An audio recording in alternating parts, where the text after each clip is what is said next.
Listen, welcome guys. Today's going to be an amazing day. And you know what we do at Bookie's Place? We don't talk about the wins. We don't talk about the awards. We don't talk about the accolades. We talk about the grind, the grit, the real things that matter. That is what we talk about here. We talk about everyday people in their ordinary lives making extraordinary moves. So basically, Bookie's Place is about ordinary people living their ordinary lives but doing extraordinary things, and they come here to share their testimony so that you know that if they did it, if they got up, you can get up too.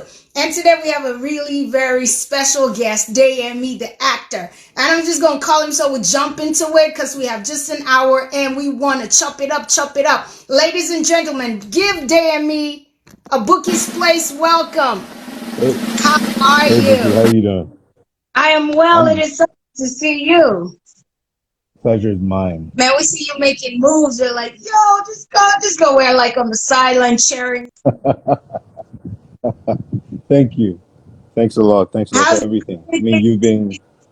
I said you've been a great inspiration, by the way, for many years, since before I even imagined that I would be in entertainment, the days of rooftop MCs and BOUQUI, you know, it's been amazing. We have shared the stage before. I'm not sure you remember when I was the head of youth drama at Covenant Christian Center, and I invited you over to be in one of our concerts back then. Don't worry, you can't Was recognize that me. I you? was skinny.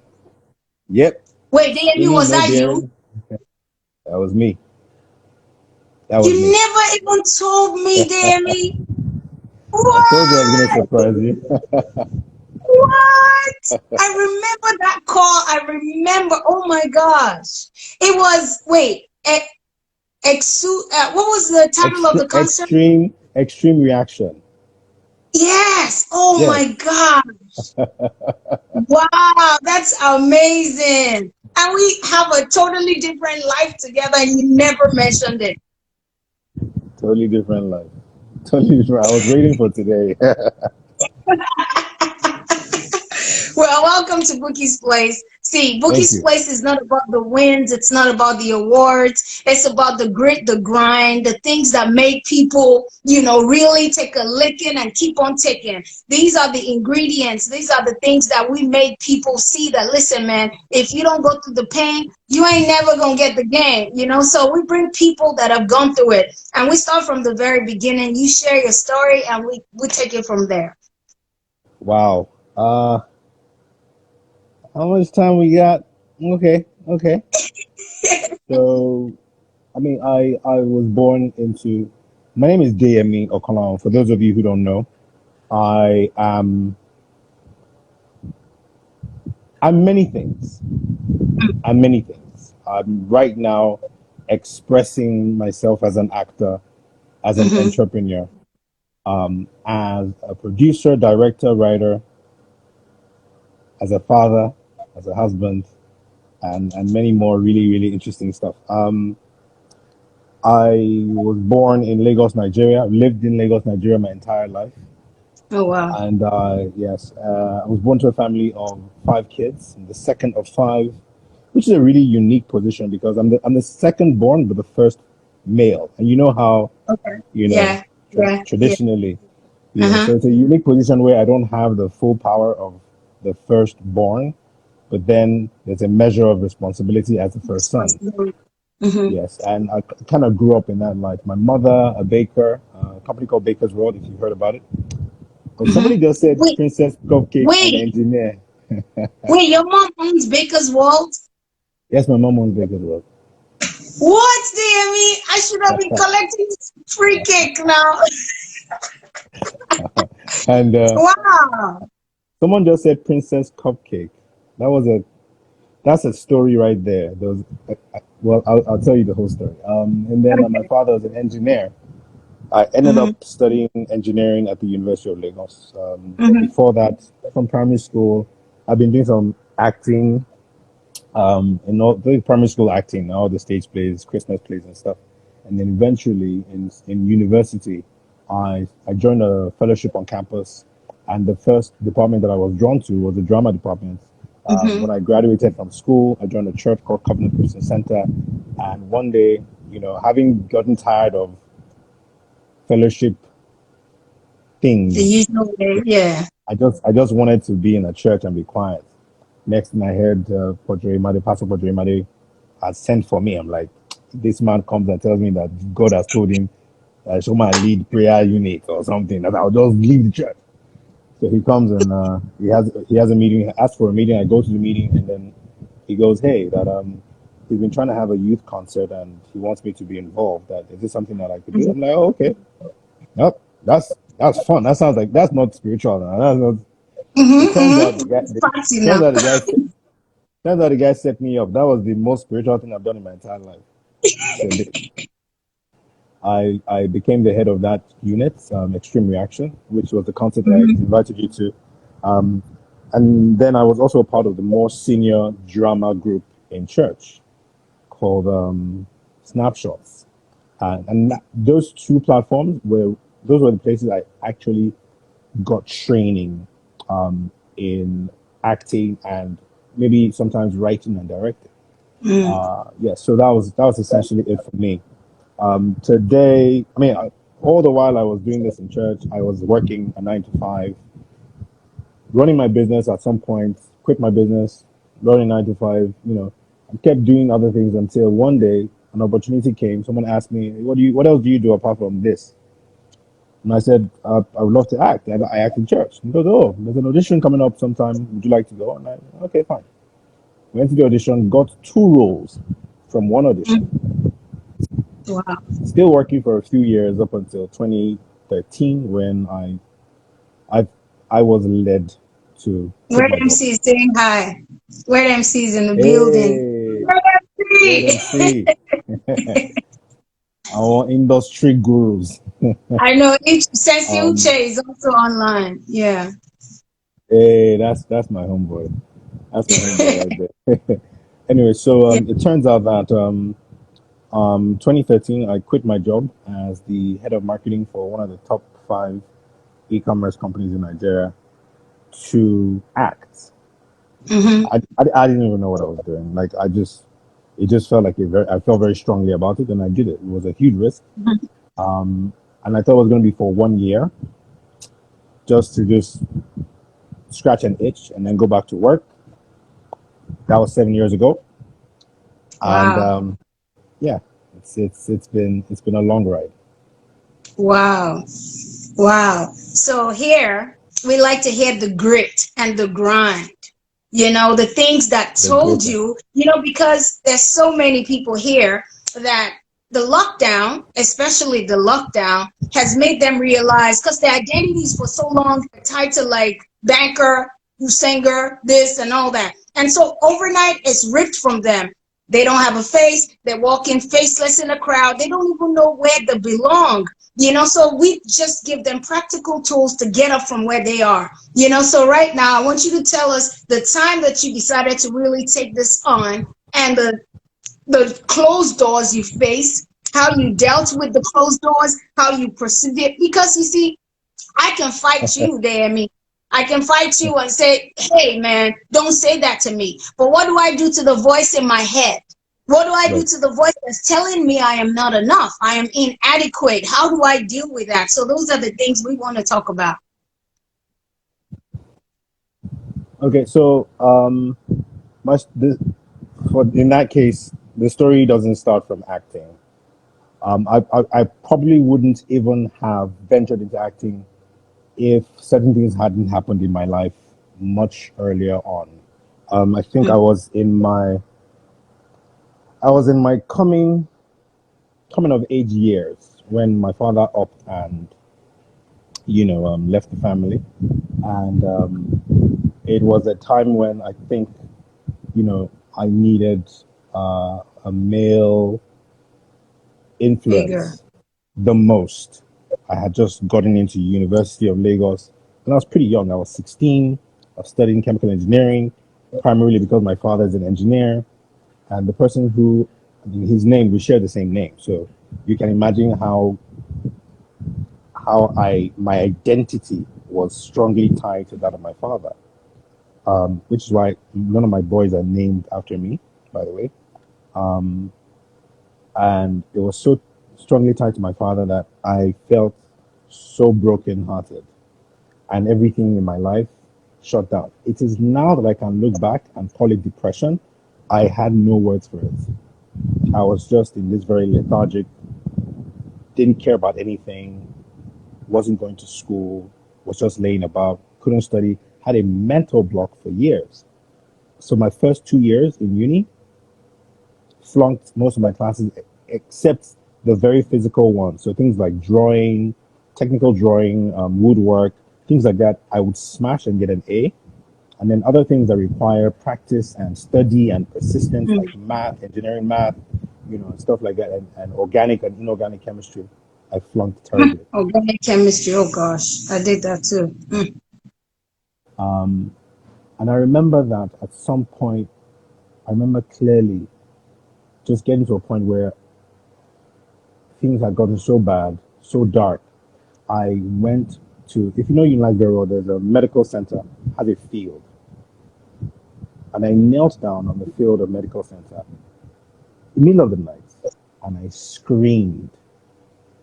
And I was screaming because I was done. I'd reached there. Not too long after that, screaming and praying. Not too long after that, I had this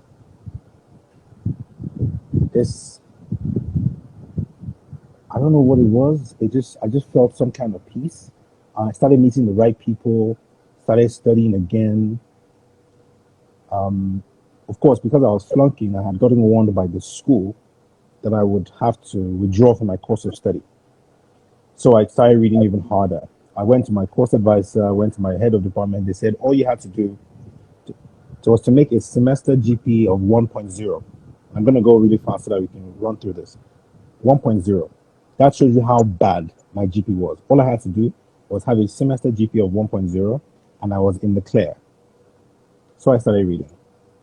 And I would read around first few weeks trying to read, mental block. Like I would be in class all night and I couldn't understand anything. Then I started meeting the right guys. I started hanging out with the right people. 2-1 guys, first class. If you were in first class or 2-1, you were my friend. I stopped going to the clubs. I stopped being a club boy. You know those club boy things we used to do back in the day? Yeah, one club like this. And I started to study. I would walk past Morimi Hall on a Friday night with the convoys, and everybody's dressed up, and everybody's seeing my slippers and my jeans and my ragged T-shirt and my engineering books walking to class. And as I walked past them, every time my heart broke because I was like, I want to do this, but I'm having to forego this fun time for, what I need to do. Bookie, I read, exams came, I did my best, I let it go. A few weeks after exams, I went to school to check my results. I saw a list on the board at the department, and it said the following students should come to the HOD's office to receive their letters. I get to the office, and I get a letter saying the the board of something something has ratified your department's decision to withdraw you from your course of study. Well, like expulsion? Yes. What? So here I was, 18 years old, scared shitless. Um, excuse my French. I was terrified. I was with my cousin. I remember we went to school together. We couldn't go home. Went to his house. Told his mom. His mom called my mom in, and my mom came over. And of course, everywhere scattered. Uh, and for the next few weeks during that summer break, I believe, I was taken from Osu to Babcock to try and get into another school. There was a family meeting that was held where I was told that they had always known. Some people mentioned how they had always known that I was going to be a failure. Since I was 5 years old, when I said one thing to them, they knew I was going to fail. Several very dark. Like when I thought I was depressed before, I went even darker. I don't even want to tell you the kind of thoughts. that were coming to my mind. A few weeks in there, I think school had actually started. In my mind, I wasn't a member of Unilag anymore. I wasn't a student of Unilag anymore. And so I just went because I remembered my course advisor told me all I had to do was make it semester GPA. I went to check my exams, my results. Sorry, I missed that part. I had gone back at some point. Look, I read. Let me go and see how I did. I got to the notice board. Bouquet, I had a 3.0 GP for that semester. The first semester I read on campus, I had a 3.0 GP. Wow. I was boring like a child, like I was all over the place. So there was later I went back. Then I remembered, wait, this course advisor told me all I needed to do was a 1.0 GP, right? So I went back. I walked into his office, and he looked at me as I walked in. He said, Okanlawon, how are you? I said, I'm so impressed. Have you seen your results? I said, yes, sir, I have seen my results. But there's a problem. He said, what's the problem? I show him the letter. He looks at the letter and he goes, oh, you should never have gotten this letter. It was a mistake. Disregard it. Wow. Oh my God. Wow. You know what the phrase righteous anger is? Wow. Indignation. Oh my Yes. God. So, first of all, I went through the joy of the Thank relief of God. getting out there. Yes. And then I remembered what everybody had said. Mm. You see, the and there's a lesson to be learned there is that, first of all, you cannot tie your identity to other people, Mm. and you cannot tie your identity or your perception of yourself to what people think about you. The third thing to learn, and I learned it because that anger became bitterness. It became deep Mm. rooted bitterness that got broken at some point. Because at some point I was going to get, I met a girl, she did her thing. The pain of her doing her thing led me to church one day. Another girl carried me to church. And the guy said, and the preacher said something. He said, you will go to hell not because of the things that you have done, the many things you have done, but because of the one thing that you refuse to do, Failed which to is to give do. your life to Christ. I Mm. remember that day. This is Unilag Big Boy. This is Unilag Big Boy Mm-hmm. walking down the whole school. I felt the whole school. Walked up there, Watching. ignored everybody. I literally ran, right?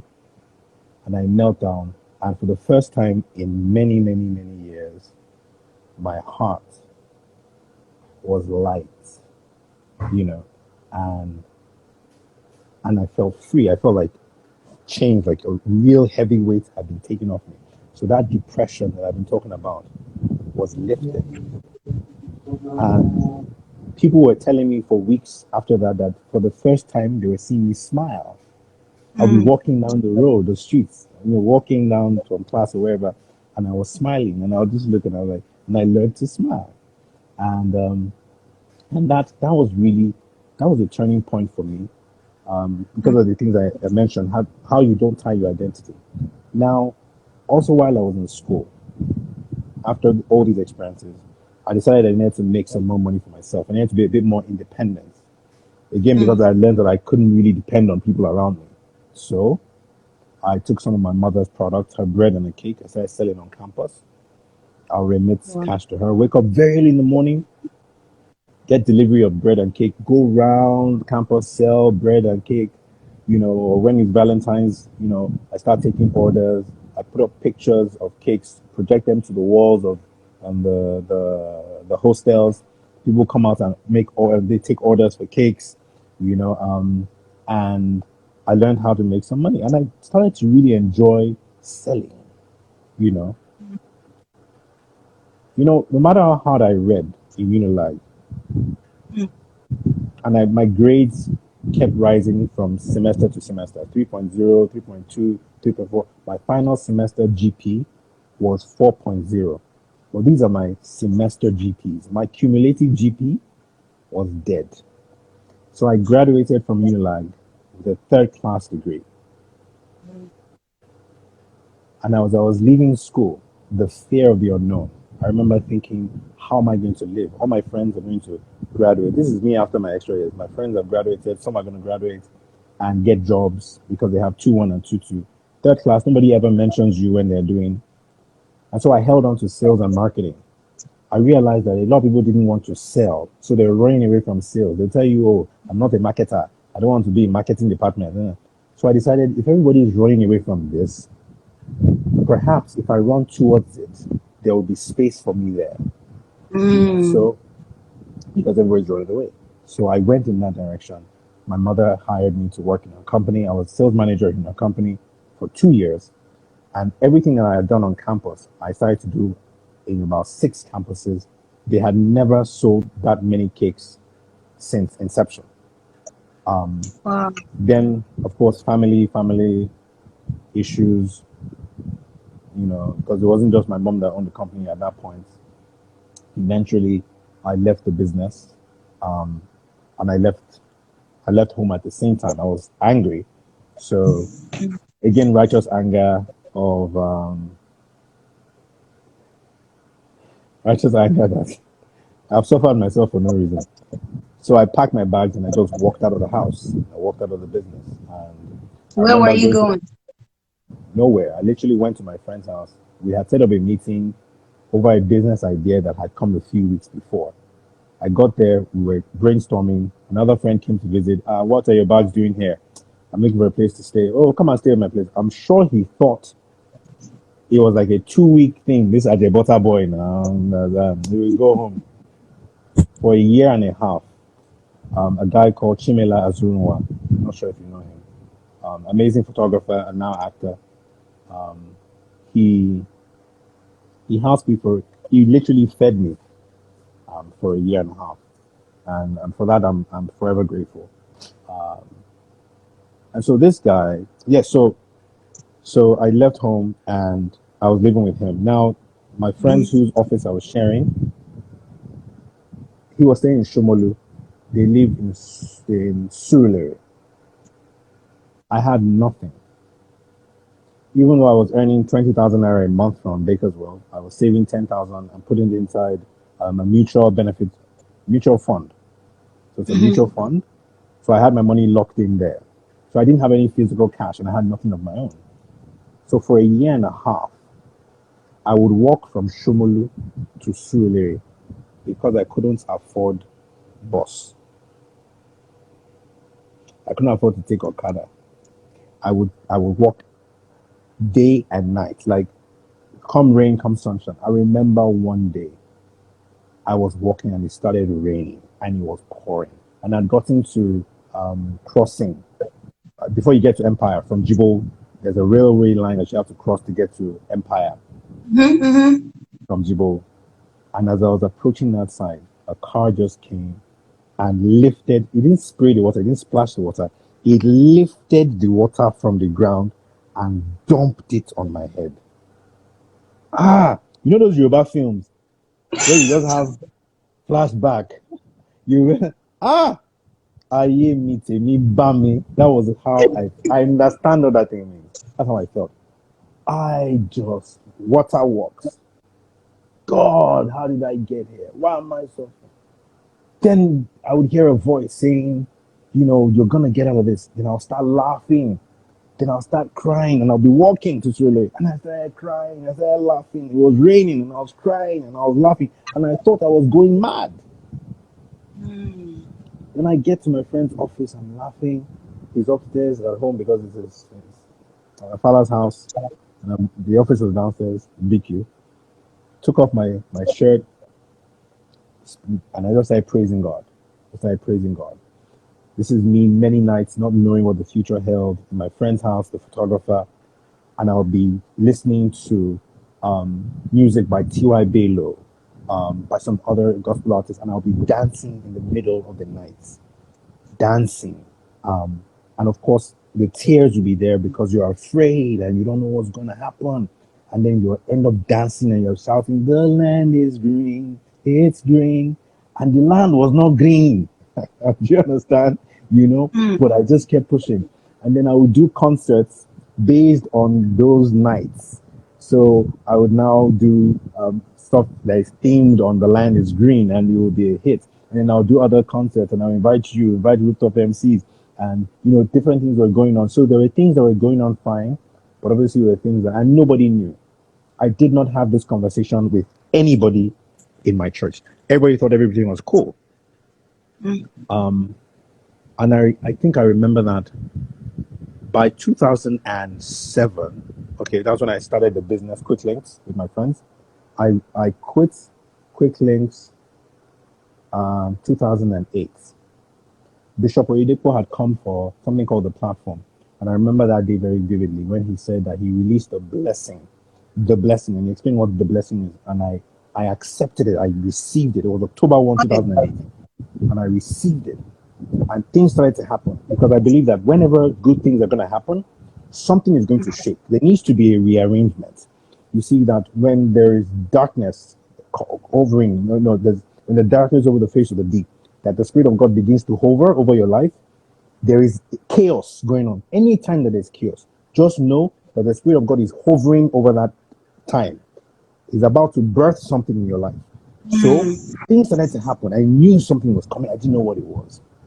I told my colleagues at Quick Links that I'm not doing anymore. I have to go. We had some misunderstanding about how to push the business forward. And I'm like, I'm not going to have this argument. And then I got a job. I got my first real job. I was being paid. My previous job was paying me 20,000 naira a month. I was being paid times six. I'm like 120. In my mind, I was balling. What is even more important is that during that time, I had written down the life I wanted to live. I had decided Mm. sales and marketing was the way forward. I said, I will become a sales and marketing manager in a global organization, calculated how much I needed to earn to live the kind of life I wanted to live. As I said, I'm a sales and marketing manager. I'm a marketing manager of a global organization, earning in excess of 300,000 naira every month. I still have where I wrote it. Not long after that, I got my job that was paying me 120. I went from there, suffered in this company where I put in everything, but you know, one man type business. He was hard to work with. People that got hired left, but I had a goal. An HR company Mm. had brought me into that company. So if I left before a certain time, they would have to reimburse their fee, right? And I can't make somebody lose who has helped me. So I stayed. Then number two, I hadn't met the target because I put a specific target that this is how much I'm going to make in this company for this company. And of course, in return, I was earning a commission from sales. So I hadn't met the target. So I stayed for those two reasons. By the sixth month, I started, by the third, fourth month, I started making some money. Fifth, sixth month, money was coming in. As by the eighth, ninth month, some deal came through. And in that one deal, I made the target that I had set. And I was thinking to myself, oh, I will, yes, I've met my target. I was going to earn a certain amount of money. I need to plug something real quick. I was going to earn a certain amount of money. Mm. And we had an agreement about percentages. To quote a long story short, that percentage didn't work. It worked for every other amount that I made, but for this huge sum, it didn't work. And I just felt the release. I felt, okay, this is it. This is the time to leave. Again, when I was at Baker's World, when things weren't going right, I realized what was going on. There was chaos. I calmed down. The chaos passed. I saw the door and I walked out. The same thing with Mm. my colleagues at the first company I started. I saw the chaos. I calmed down. Everything was cleared. I saw the light, I walked out. Mm. The same thing, the chaos of not meeting targets, by the time everything calmed down, I wasn't in a hurry to leave anywhere. I met my target, saw the light. I started a new company called Sales Target Company. I went back to my mother, told her that I'll be buying supplies from her and selling outside. So that Princess Cupcakes that somebody mentioned earlier, I started to take Princess Cupcake to every event and every little store around. By the way, Quick Links Marketing was actually more or less a publishing company, and we were publishing flyers. Mm.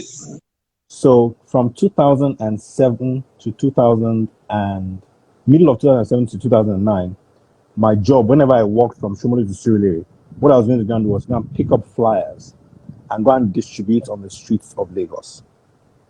Bouquet, I went to University of Lagos.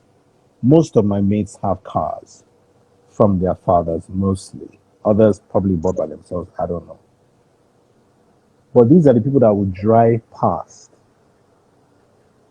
stop, wind down, look, and they'll be like, what's going on? And I'll smile, I'm like, no, no, no. It's a little business I'm doing. But I was for all intents and purposes sharing flyers for a year and a half before I started employing some younger guys to go with me to distribute those flyers. It was called the Quick Links Ad Letter. Now, when that time was over, because I wanted to expand the business in a certain direction. My partners didn't agree with my vision, Mm. and so I had to leave. It was one of the most painful things. Again, I've gone through a lot of pain, so it was really painful having to leave something that I felt I had participated in birthing, and trying to grow, and actually growing to a certain level. I had grown it to a level, and I knew that it needed to expand, but it didn't work out that way. So I started Sales Target, had 3 clients. Hold on, Yeah, Deyemi. Hold yeah, on. I don't want to forget this question. So you said you will see a storm coming. You will calm down. You will let it pass. You will see the light, see a door, and walk out. yes. That is a principle. A lot of us leave when it's chaotic.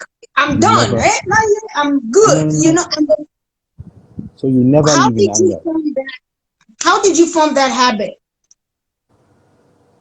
To be honest, I I don't know. It might have been instinct. So during my years in engineering, I had the option to change departments. I'm sure you remember that a lot of engineers will usually migrate after their second year of Mm-hmm. flunking to. I'm not saying anything about these other courses or they are good courses. Or I'm just saying this is what happens. They will now go to like biz ad, economics, and all of that. And I remember saying to myself, I felt that if I started to quit this early in my life, that I might imbibe this habit for the rest of my life. And I didn't want that. Again, I was 18 and I was like, no, I don't want to be a quitter. So I die here. That was the mentality. It was, Mm-hmm. I can do this thing. And if I fail, self, I'm saying, That's right. at least I Mm. know I did it. So I put in all my energy and thankfully, things went well. So the same thing with good. I now know where it came from. The first thing that happened when I joined Covenant Christian Center for weeks was this man was preaching about forgiveness. I remember I told you how bitter I was, and I never resolved those things. I hadn't resolved them. It was just the the grace of God had just covered over that bitterness, right? Mm. It hadn't dealt, But so it was like the roots were still I there. hadn't dealt with it. So he started to talk about, and I was asking God, I'm like, are you telling me that I have to forgive these people? Are you telling me that I have to forgive these people? These people that have caused me so much pain. And then I did. How did you do it? I just learned to release them. And it's a lot of it takes time to forgive, takes time. To forgive takes moments of going back into anger and then reminding yourself that you've gotten rid of it. and then speaking yourself out of it. I am not angry. I love these people. No, the past is past. It's gone. I'm a loving being. Just and I was speaking myself out of that situation, so that by the time I would want to leave Bakerswell, because as I said, it was a family thing. I I was at peace. I was not doing it out of bitterness. I was happy. I was able to speak in love. I was able to act in love. And I moved. And you see, maybe some of those incidents kind of came back a few times. So it happened a few times when, you know, when I was going to leave Quick Links and there was chaos. And I didn't leave at that time. And then because I didn't leave then, like because during the time of turmoil was when the idea for Quick Links came. During the time of turmoil at Quick Links was when a training program with that HR company came. You know, but being calm, seeing and walking. Because if I had left earlier than I should have, I wouldn't have seen those things. I could never have seen those. I don't see how those things would have come about. And so, having seen it happen once or twice, I now took it as something to test out.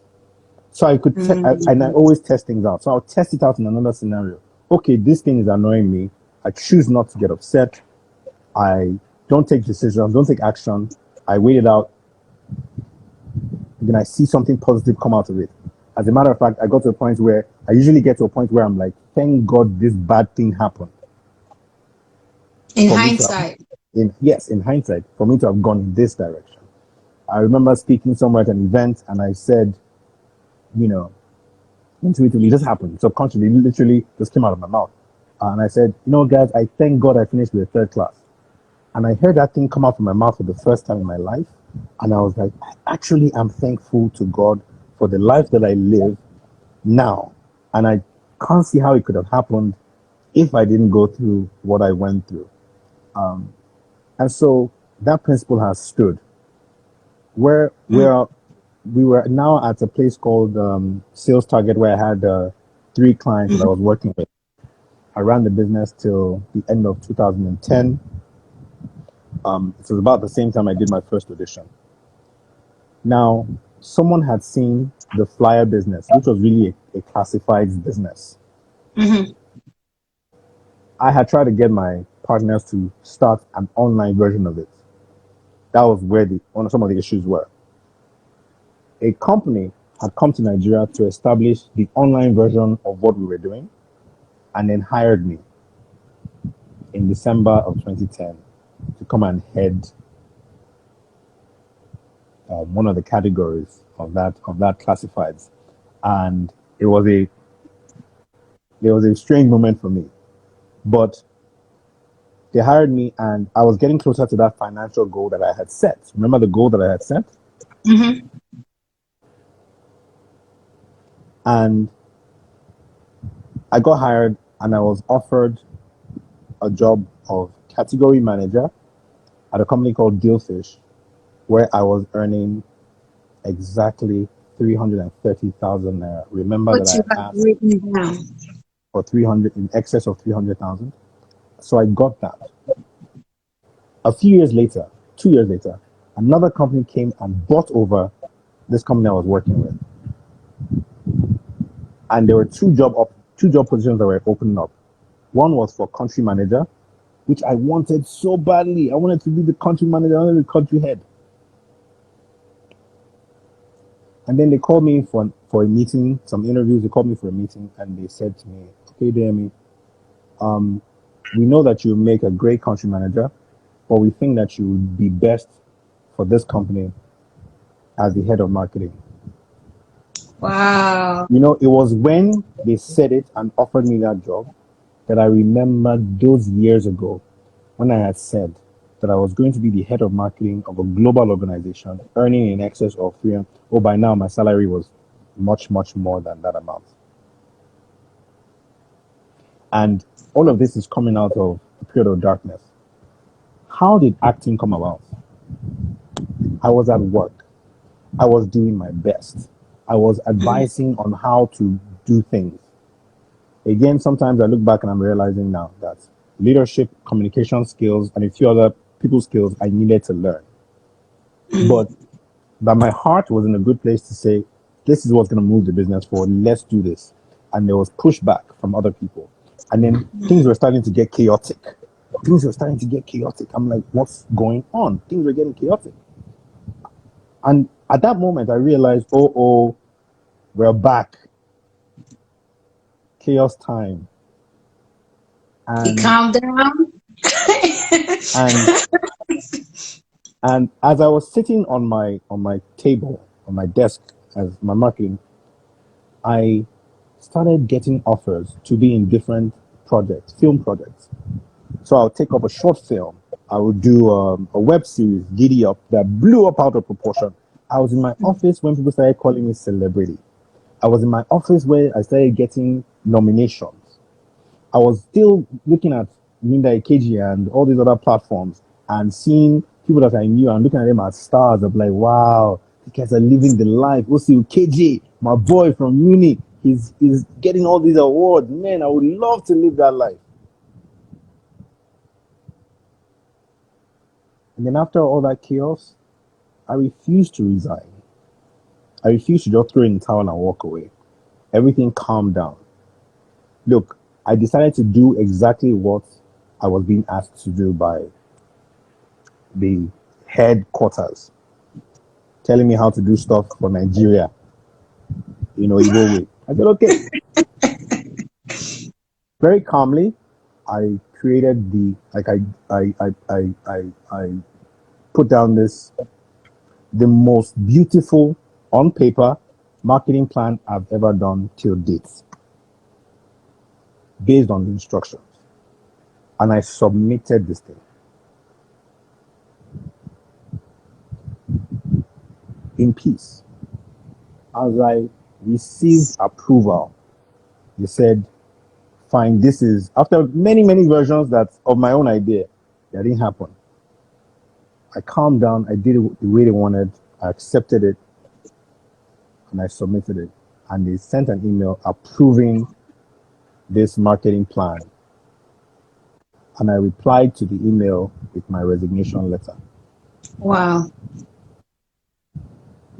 Everybody was shocked. You see, they didn't believe that you could be earning that amount of money and quit your job. Nobody believed it. My colleagues didn't believe it. The person I was reporting to couldn't believe it. The people in headquarters, they couldn't believe it. And then I went, in fact, the next day after I resigned, because I now took my leave period, you know, and I was on set the next day.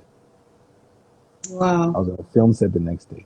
And so, again, for people who are currently now, especially for people who are thinking about the new career path, let me tell you one thing. You said identities have been tied to several things. The truth is, we're human beings. We are made in the image and likeness of God. God cannot be boxed into a definition. Nobody can define God. I don't think He built us to be defined. It is man who is always seeking to define something. Even when God cursed, what's his name, Cain, and said, "You will roam the earth." The next chapter, Cain had built a city. Yes, because we like to box things up and label things. And so, Our own interpretation of yes, things. so I studied engineering. Doesn't make me an engineer. I promise you that I still have the very analytical brain of an engineer. And I use that in sales and marketing. I use that in acting as well. That's how I break down my script. I went into sales and marketing. I was very good at what I was doing. I was exceptionally good at what I did then. But I didn't categorize myself or classify myself as a salesperson or a marketing person. You know, I'm currently now, that's why I said I'm currently expressing myself as an actor, right? Because I don't believe that, see, it's only on Instagram that I'm Deyemi the Actor. Inside me, I'm Deyemi the Spirit. I can take any Mm. form. I'm like the wind. COVID-19 has come to blow some people out of proportion. My own is blowing me into success. It's blowing me into Mm. bigger things. There are things that have happened for me during this period that you know about, that ordinarily should not have happened. I'm Yeah. saying amazing things.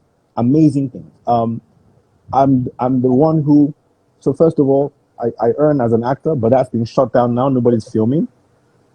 I earn as an MC. That's been shut down now because nobody's doing events. And this is me feeling wise though, that I have multiple streams of income. I have Mm. sorted apartments. That's been shut down because nobody's traveling. Nobody's going from city to city. Um, Mm-hmm. and what else? What else is there? And I have a 9 to 5. Bookie, I have a 9 to 5 because I eventually went back to work. Mm. Right? All the time I was acting, I kept consulting for filmmakers about their films, marketing, how to promote your films. One Mm. distribution company, Silverbird Distribution, hired me to come and head distribution for Nollywood films. So for the past 1 year, I had a 9 to 5 juggling it with my acting work. But because of the leverage I have, I was able to sit down with them and say, these are the terms. Because now they know that I don't need them to survive. I desire to work with them. Okay? Mm. And so the terms were very clear. I'm still acting. I'm going to come and do my job. And it's all about, results. So it's very results focused. I've said all Wow. this. And so right now, I don't define myself as anything. And I told you, I said, it's only one of my business ventures, which is food related, that is currently working. And is even working better now than before. There's several things I'm also opening up myself for. Again, so I say when there is chaos, chaos is not the time to panic or get angry or be afraid. It's a time to be calm Yeah. and to look around and say, what's next? What's happening? What's this new thing? But we sometimes tend to be too afraid. We sometimes tend to be too familiar with things we don't want to leave behind. Look, I tell people all Mm. the time, people say you're so passionate about acting. I say, and people, you don't make that mistake. Oh, don't make that mistake. I'm not an actor. I'm a businessman that can act. Mm. I'm a businessman that can act. I'm constantly looking for how to give value. So I build value in myself, I give out that value, and I receive value in return. And it can come in any way, shape, or form. Mm. Right now, acting is doing that for me, all well and good. If Dangote should call me tomorrow and say, Deyemi, Walai Talai, you're the only person that I know that can do this thing for me. Sister, You are light, goodbye. light, take me out.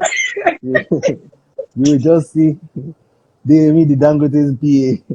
That's what you see. As long Wait, as so what you're saying is we should not stay married to anything. We should be fluid. We should be able, because you the should be. principle you're talking about is, you know, the ability to be present. So if you're in a place, like some people are in a place now, but they're not there because now they're like, oh man, I want to do this, and they're not present, because their eyes are far away. Uh, anywhere you are, you're giving 110% value. Even though you have a hobby somewhere that is potentially going to do stuff for you, it's about it's about um being what's that word? It's like steward, a good steward. And I've always known this, even in companies where people say, yeah, after all, it's not your father's business. Why are you so? And you at Mm. least we are collecting money from here, or we're avoiding work there. I'm like, I'm just in my head. I'm thinking, the universe will repay me back whatever I put out. I'm gonna get it Mm. back. So if I have put in energy in places that I didn't get anything. I suffered. Remember how I told you? And that's level one. And I'm gonna break into something real quick. I suffered, and I was rewarded not in the place I suffered. That you I was sold. rewarded somewhere else. Yes, so I sowed somewhere and I reaped somewhere else. So I reaped Mm. where I did not sow, according to scripture. But people don't understand. You will sow somewhere because he that sows in tears will doubtless harvest, or you reap in Come back joy. with a So sequel, there is a, yeah. you will sow somewhere. So why? So even though I've sowed in chemical engineering, I can reap it in acting. Mm. I have sowed in sales and marketing. I can reap it in my marriage. I can, several things like that. But before we go, I'm gonna say something really crucial here, and I never talk about this anywhere. I never talk about this anywhere. So if you're listening, you have to listen very carefully because I'm not gonna say this in again anywhere. As a young child, see, one of the biggest things that I dealt with was my sexuality. Yes, and part of the darkness had been that thing hovering over my head, where I had been. Yes, when men talk about, oh, they say, when was the first time you had any you know physical type of, I won't even call it intimacy experience. Boys would proudly say, oh, when I was a child. I was about 8 years old, and that single act robbed me of my entire childhood. I could never relate to women with innocence since I was 8 years old. And it was a battle that I had to fight every single day. It's a battle that I'm having to fight every single day of my life. And something that I had to drag myself out of. And I say this all the time. I say people look at men, because I can now have empathy. I see some men going through certain struggles, and I'm like, guys, it's all well and good to castigate what these people are doing, but understand that people act like this from a place of pain, from something that has gone on while they were kids. And this act were not it didn't just happen once to me. It didn't just happen with one gender. And so, struggling all those years, trying to understand who I was, and sometimes going overboard to prove that I wasn't a particular thing, um, had been a really, really big struggle. So, in all of this fancy storytelling that I've done tonight, the underlying, you see, all those things look like suffering. That wasn't the major thrust of my Challenges life. on the path. Yeah.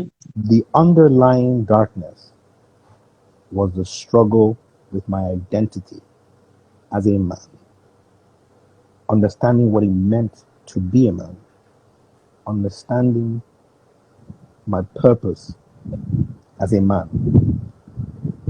And it didn't take until I got married and went through the issues of marriage that and the chaos of marriage, and then refusing to leave, but getting on my knees to ask for God before I finally was able to pinpoint that this is who I really am. And then the healing process started. And then the healing process started. And it's continued. And I've been married now for 7 years. For somebody who I never thought I could get married based on my parents' relationship, based on who I had seen myself as a young man, what I thought I knew about myself, and now having kids and knowing that um, there is always light. There's always light. God is always there, no matter how dark. People don't realize that no matter how dark things get, whether in your career, in your finances, in your marriage, your relationship, your family, siblings, whatever, that God is always there. All he's waiting for is for us to reach out and receive wisdom, receive light, to get into a place of stillness in him. First of all, don't follow the chaos. You can get angry. I've gotten angry with God. I've questioned him several times. I've asked him to prove himself several times, and he has. But my point is that no matter how dark things get, once you realize that before things get better, there will always be chaos. There'll always be darkness. You get down on your knees, you receive light. Look, Bouquet, I don't even think you need to be a Christian to follow this principle. You receive light from God, from the source, and he will take you out of that place with wisdom. He will give you the wisdom that you need. Some very practical things that when you start to do, you will start to see the changes. Very practical. I told you about some issues that had gone on for many years, and there was a wisdom that God gave, and it was transformed. This goal setting thing, you know, several things that I just had to deal with, and I saw that transformation in my marriage. I've seen it happen in my finances, coming from where I was coming from, not having the support that a lot of people in my position normally would. Maybe I was just too stubborn, but yeah, it was what it was. It is what it is, and that I guess is no matter what you've gone through, no matter what you've gone through, you know, God is there, and things can change, and things will get better. Okay. Wow. Okay. Uh, I think my roof is leaking. Stop raining, Jerry. It's the rain from me. Yeah. Wow. Wow, Deyemi, man. Thank you so much for sharing. I don't, that is a, we should drop the mic at that point, man, because wow, thank you so much for your bravery. You, oh my God, thank you for sharing. We love you. We appreciate you. We love your acting. We love, listen, can we get Deyemi? We love you. I know we have 2 minutes more. Can we get like 30 Deyemi? We love you. Thank you for encouraging someone tonight. God bless you. God bless God you. bless you. God bless you. I don't know what to say again. Just God bless you. Thank you for coming to Bouqui'S Place. Thank you. Whew. Thank you. Thank you. Thank you so much. Ooh. Oh, okay. God bless you, Deyemi, man. You just wrecked me.